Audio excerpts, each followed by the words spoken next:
20 फरवरी 1946 को ब्रिटेन के पार्लियामेंट के हाउस ऑफ कॉमन्स में नए बने प्रधानमंत्री क्लीमेंट एटली, जो लेबर पार्टी के थे, जब हाउस ऑफ कॉमन्स में प्राइम मिनिस्टर एटली आए, क्लीमेंट एटली, तो उन्होंने जो डिक्लेरेशन दिया वो ये कि ब्रिटेन भारत को 1948 तक आजादी दे देगी।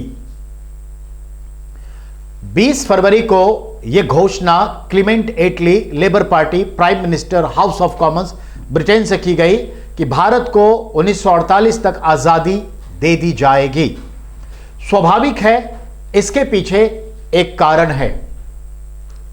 पहला कारण 1946 में इलेक्शन चल रहा था ब्रिटेन में, क्योंकि विंस्टन चर्चिल जो कंजर्वेटिव पार्टी के पीएम थे सेकेंड वर्ल्ड वॉर के टाइम से, उन्होंने रिजाइन दे दिया यह कहते हुए कि मैं इतिहास के पन्नों में इस तरह से अपना नाम नहीं दर्ज कराना चाहता कि इंग्लैंड की आने वाली पीढ़ी यह पढ़े कि जब प्राइम मिनिस्टर विंस्टन चर्चिल थे तभी भारत आजाद हो गया। वो रिजाइन दे दिए। तो इलेक्शन का चला और इलेक्शन में लेबर पार्टी ने कहा कि अगर मेरी पॉलिटिकल पार्टी की सरकार बनती है तो हम भारत को आजाद कर देंगे। लेबर पार्टी की जीत हुई, सरकार बनी, क्लीमेंट एटली पीएम बने, तो इन्होंने यह घोषणा की कि 48 तक भारत को आजादी देंगे, आज ही के दिन, तारीख। अब आइए दूसरी बात, इस दरमियान भारत में क्या हो रहा था।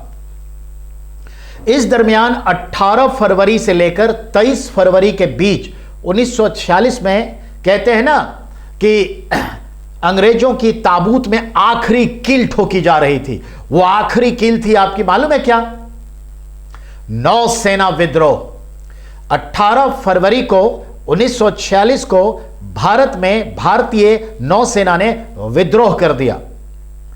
आईएनएस, इंडियन नेशन शिप, तलवार नाम के जहाज से यह शुरुआत हुई कराची बंदरगाह से, और बहुत जल्दी 2 दिन के भीतर पूरे भारत के तटीय प्रदेशों में, पश्चिमी तट, पूर्वी तट, यह आंदोलन नौसेना विद्रोह आग की तरफ फैल गया। अब सेना भी उसके साथ नहीं है, ब्रिटेन के साथ, तो यह नौसेना विद्रोह को हम कहते हैं, यानी ब्रिटिश हुकूमत के ताबूत की आखिरी कील ठोक दी गई थी। लगाया गया आरोप कि भाई ये जो है दूषित खाने को लेकर के भूख हड़ताल पे थे, अपना जो है हम टीएडीए कंटिन्यू रखना चाहते थे, सैलरी बढ़ाना चाहते थे, और अंग्रेज ऑफिसर के कंपेयर में इंडियन ऑफिसर के साथ अच्छे बिहेव नहीं किए जाते, अच्छे खाने नहीं दिए जाते। इन सब लोग के हम भूख हड़ताल पे थे आईएनएस तलवार कराची पे।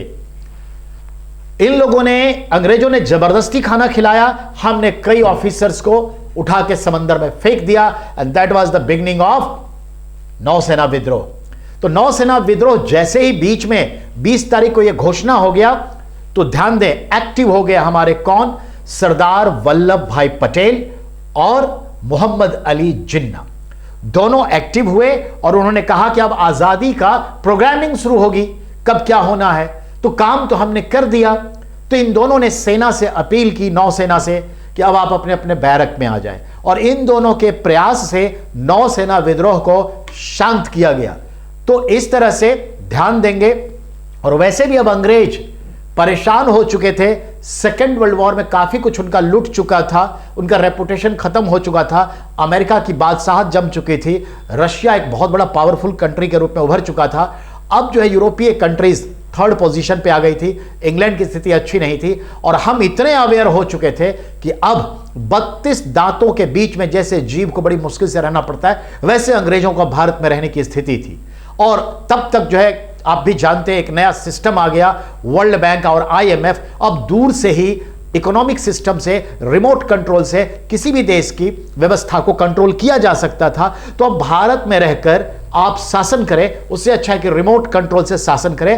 That was the beginning of new imperialism, इसे नव साम्राज्यवाद कहा जाता है। तो देखा बेटा, एक छोटे से आज की घटना से मैंने आपको 15 सवाल दे दिए, 15 सवाल, इतिहास के टॉप सवाल हैं ये। ओके